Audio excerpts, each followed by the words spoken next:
Hey! Welcome. Welcome to the Right Physical Therapy Show, Facebook Live. Excited to be here. I'm Tyler Billings, Doctor of Physical Therapy, co-owner here at Right Physical Therapy. This is Cade Anderson, also owner at Right Physical Therapy, Doctor of Physical Therapy. Great to have you on the show Great again to be today. here. Love the background today. We're going to change it up. We don't want you guys to get bored. We were going to do it outside just to change it up, but I'm Yeah. really glad I listened to Rebecca because it's now Exactly. raining. So Yeah. Thanks, that Rebecca. wasn't going to be conducive to our discussion Yeah. today.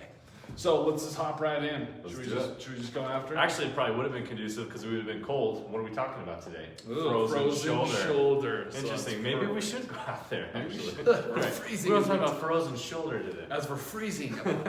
So let's talk about frozen shoulder. So we have the question by a patient, what is frozen shoulder and what do I do about it? I don't know if you've ever heard of frozen shoulder, but pretty self-explanatory.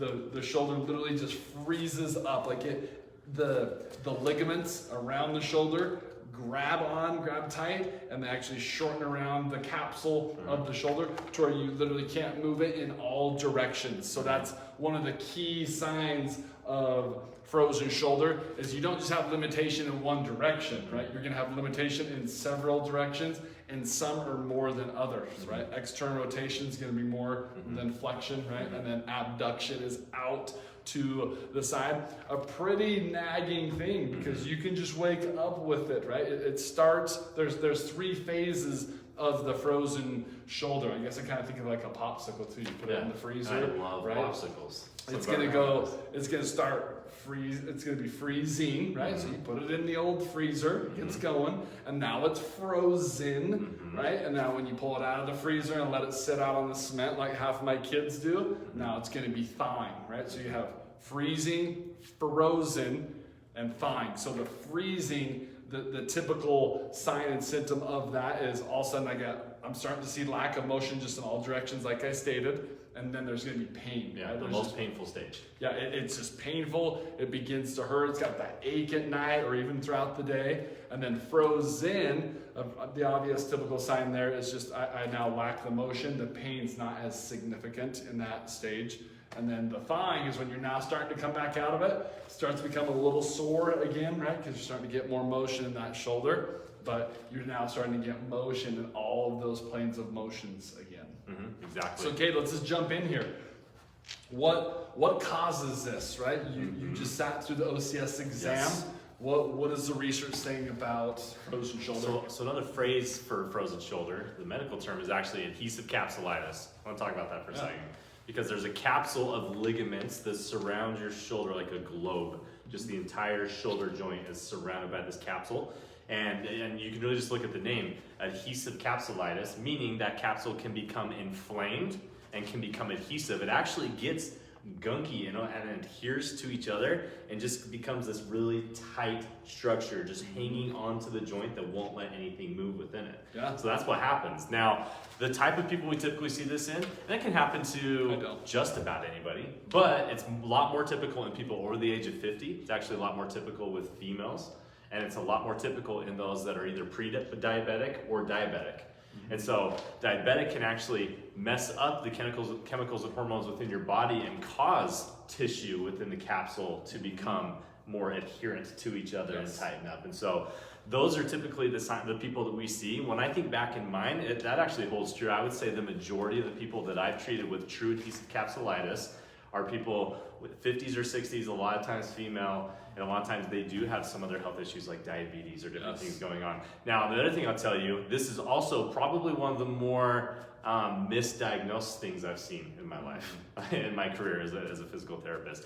Anytime I see a lot of times where somebody might have some restrictions in range of motion, maybe in flexion, maybe with whatever, and so they get diagnosed with adhesive capsulitis or frozen shoulder. But true adhesive capsulitis is multi-directional. It's the entire capsule. It's loss of motion in every direction, with the three main ones being external rotation, then abduction, then internal rotation. So those are the three highest ones, but it's going to be all of them. It's not going to be just one. If that's the case, then it's probably just a portion of the capsule.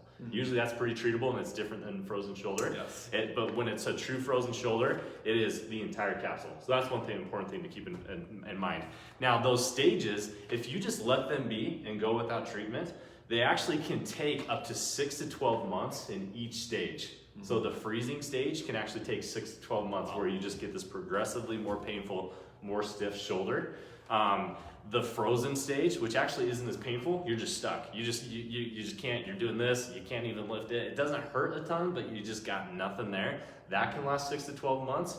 And then the thawing phase where you just progressively get things back, progressively lose pain, progressively get the motion back, that can take 6 to 12 months. So it's literally possible to have something like adhesive capsulitis for up to 3 years, which is crazy if you don't do any treatment on it. Yeah, if the caveat, if you don't do any treatment, you're trying to do self-remedies and trying to figure it out, or the wrong treatment. Yes. I think that's key. Because the few things that are just so clear in the research is that you can treat frozen shoulder incorrectly. If you don't do anything, you're gonna have problems. If you treat it incorrectly, you're probably gonna even have more problems. So one thing you commonly see is, okay, I know the capsule's super tight, therefore I'm gonna stretch this thing to death. So we're gonna do some really straining stretches, we're gonna do some really intense mobilizations. That can actually cause the capsule to tighten up more, right? Yes. And so we've talked a lot, probably one of our key phrases that you guys hear all the time is optimal load. That is so key with any tissue that's dysfunctional, and that is absolutely true with frozen shoulder. You have to have a lot of motion. You have to do a lot of frequent motion with yourself. There has to be some stretching. There has to be some mobilization to the shoulder, but it has to be within an optimal load. If you go too much, you can have problems. If you do too little, you can have some problems. And how do you know? Well, you get an expert on the body and healing tissue to go in there and feel that and do that. And so that's the key with frozen shoulder, is that you have to have frequent motion. You have to do a lot of stretching on it, but the appropriate amount of stretching. And when you do that, we see really good results. Now, the last thing I'll say, a very common intervention for this is what's called a manipulation under anesthesia. So MUA is what we call that. My dear mother, who's I think might be on here. Hi, Mom. Hello, mother of Cade. Hello, mother of Cade. She had this, and I don't think she minds me saying this. She had this at one point, and she had a manipulation under anesthesia. So an option is that you can actually be put under anesthesia, and you can be, it's crazy, watch a video of it, literally get whipped around like a rag doll to get the motion back, right? Now, even after that, what tends to happen is things tighten up almost immediately afterwards, unless you get into physical therapy and do those same techniques that I'm talking about. But the point of that is that in order for you to stretch out of it, you have to literally be put under.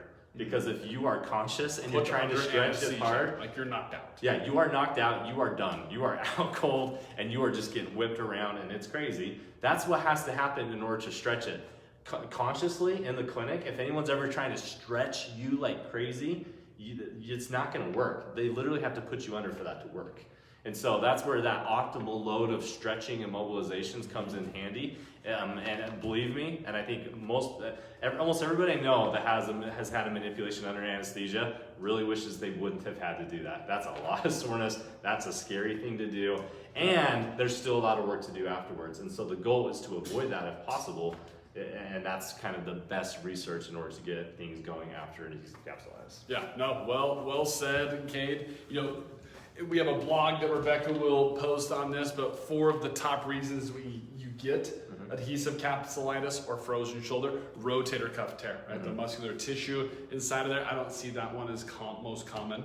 Only if you don't take care of it. Like, the adhesive capsulitis portion of it, that's like the autoimmune, or if you have a response in the shoulder systemically that targets into the shoulder.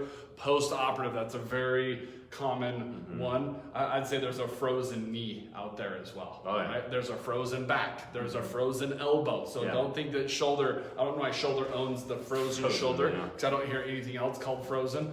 But there is this very much so in the knee, for sure, the ankle, the elbow that I've seen as well. But usually from post-operative, and it's from poor advice. I can be careful how I say this, but it's from poor advice that comes from the medical world to say, hey, stay in this sling for your shoulder. Just stay right here. You're just gonna be stuck forever. Don't move it for the next 2 months, right? We see some people writing prescriptions saying, don't move this shoulder for 2 months. That is not the research. I'm just telling you, that is not the research. It does not support that. I'm not talking physical therapy research. I'm talking like AMA from the medical world. That is not the research on any body part to keep it in no movement for 6 to 8 weeks. Our bodies are built to move, and the frozen shoulder happens because it's your body kind of revolting back, like, no, we're supposed to move, and it's trying to do whatever it can. So what does it do? It stabilizes, and then it tightens down even more. But the joint is made to move. For sure. So post-operative, and then the last one is a post-injury. So someone had a crazy injury or crazy fall, and then they didn't do anything about it. Once again, they just kept it to their side. As you can see here, the lesson is motion is lotion from a true professional, right? Don't do like one of my patients the other day that said, oh, my shoulder was tight. I grabbed onto the top of the stair, or the door, and I walked down the stairs as fast as I could to like yank on my arm. So those are the reasons why you can tell we're pretty passionate about this, because we get these crazy answers and people get crazy results from listening to bad advice. And bad advice can come from the medical world as well. So just word to the wise. If you have questions about frozen shoulder, go look at one of our 14 clinics. Rigby Clinic now open, pretty exciting. So we have 14 clinics. Call one of our doctors of physical therapy and get the advice that you need for the frozen shoulder. So let's jump in. There's 4 key principles that we're going to talk about of how to address the frozen shoulder. So I'll go through the first one. The first one is understand the capsule. So there's a capsule, a ball of ligaments that surrounds this shoulder. You have one in the front, you have one in the back, you got one that comes underneath the armpit. We got crazy names, the inferior glenohumeral ligament. I mean, that's obviously a mouthful. The posterior ligament. And those all surround the joint, and it's surrounded and it has synovial fluid on the inside, right? It's a closed capsule.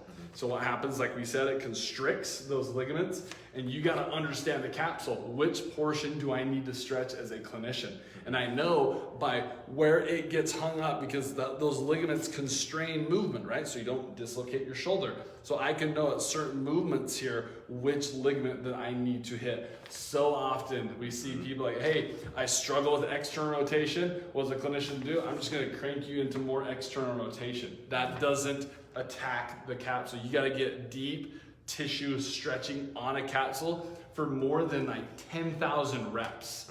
We're not talking like, hey, you got a stiff finger here, Kate. I'm just gonna stretch it. Hey, how's your day been going? And I'm not even getting to end range here. And we're just doing some light stretching. And I don't even know what I'm addressing here, right? Versus I'm just using the finger here, right? I'm gonna get right there. I'm gonna stretch right there. I can stretch that anterior capsule. That's what you need for the shoulder. So the first thing is understand the capsule. Your physical therapist needs to absolutely know what they're targeting, not just doing general motion. The second thing, know when to push the limits.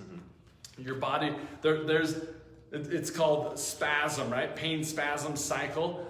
You don't want to push ever through spasm as a clinician. We're trained on how that feels, right? There's different, it's called end feel. It's how the joint feels towards end range, and I can feel it. If it has a leathery feel, I know it's weird, but even in the research, it's got this leathery feel.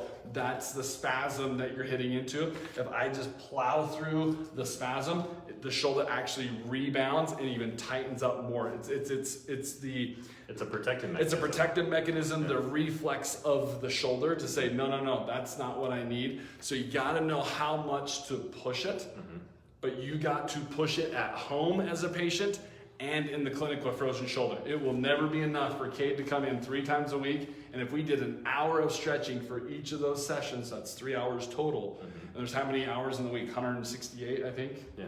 Whatever. I don't know. But say there's 165, 168 hours in the week, and you're only doing 3 of stretching, it's not gonna be enough. But you gotta know the limits, and your clinician's gonna help guide you. What pain level, how should that feel? And you should be gaining motion each time. Each week, you should be gaining 2 to 3 more degrees, and I'm probably stilling frequent motion. Let me just add to that. Thanks, Tower. I think, there's a couple reasons why you would want to do a lot of frequent motion, okay? Yeah. This is just principle, and I hope a lot of people understand this, just with weightlifting or anything else, which is number 3 here.